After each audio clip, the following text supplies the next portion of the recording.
I'm looking for... That's where I want to be, right? Doctor's office? Is that where I want to be? Nigel isn't healed yet. So maybe we should hang out with Bonnie? I'm trying to go. Piggy. All right, Piggy, we're going to see Bonnie then. I'm going to listen to you. All right, back. Back. Turn it around. Let's go see what Bonnie's up to.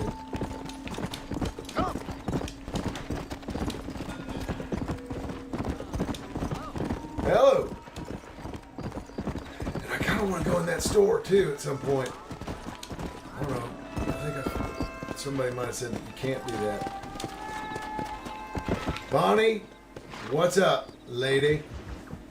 I've come to say hello. Mr. Marston, I've been hearing about your plans. Have you, Miss McFarlane? Yes, from Lee Johnson, to settle here and build a life for yourself. I'm afraid those aren't my plans. See, I already have a life. Well, I had one, and I'm trying to reclaim it. Or maybe what you can say is I had two, and I'm trying to end one of them so the other can survive. You do so love to talk in riddles, Mr. Marston. Do you do that, I wonder, as a substitute for having anything interesting to say? Probably, Miss McFarlane. I want to tell you something. So this was easily the hardest scene probably in the entire, the work that I did. I mean, there were different scenes that were hard for different reasons, but this, the way things worked when we did Red Dead Redemption, everything had to be from one take. From the very beginning to the very end, it had to be one take. They couldn't edit it. They couldn't take, parts from one take and edit the good parts from one to another. It all had to be the same take. So this scene, there was so much dialogue in this scene that it took us, I don't know how many times I did it, but from the point of John getting off the horse to the end of the scene was all the same take. And different things happened throughout, the different attempts that we made that made it not work.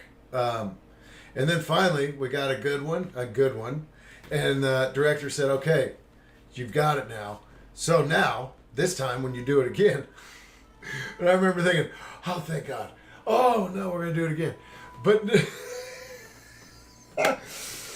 he said, you're doing this a lot. Or whatever it was that I was doing. He was like, you just relax. You got this. You got it now. Just go do it.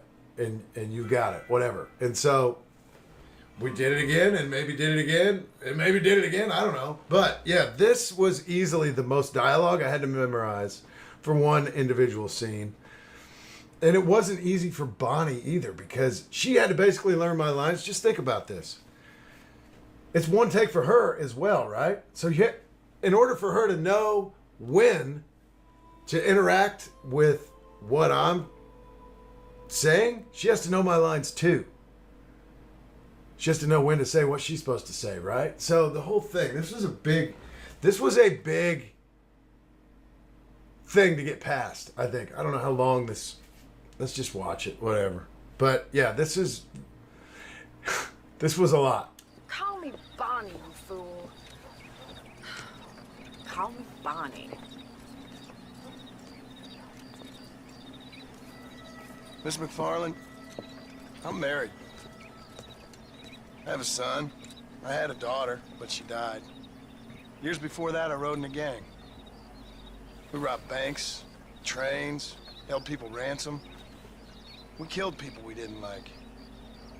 Bill Williamson was in that gang. Now, if I don't capture my former brother in arms, great harm will befall my family. Now, I don't suppose any of this is very interesting to you, but I hope it explains why I wasn't so eager to talk about it.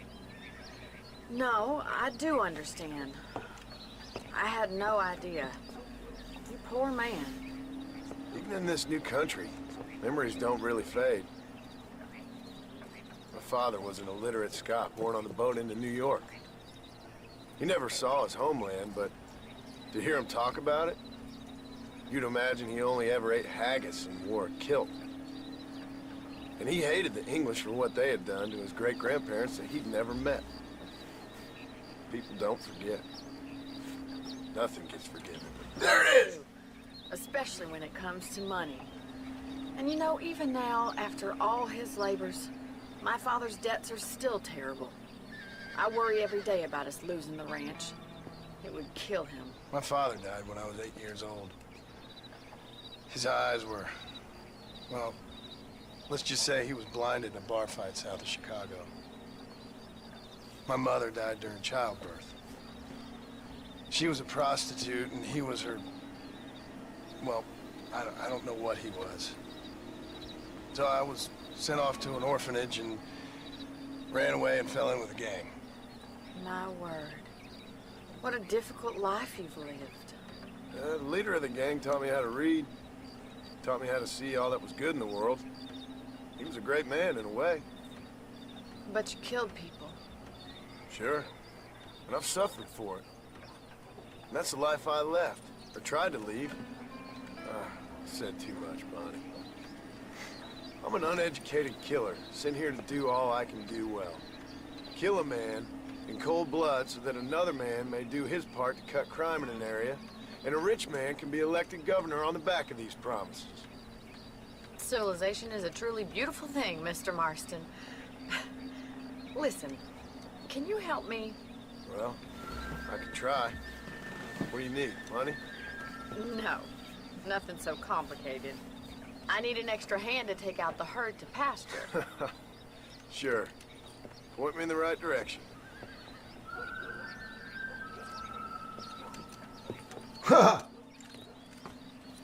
So, here's what I'm kind of wondering. I mean, so most people now, obviously, way more people now have played Red Dead Redemption 2 than ever played Red Dead Redemption. So if you're playing this now, or if you're just watching this or whatever, or if you've just watched it on YouTube, however you've seen this game or are seeing it, all of that makes perfect sense to you.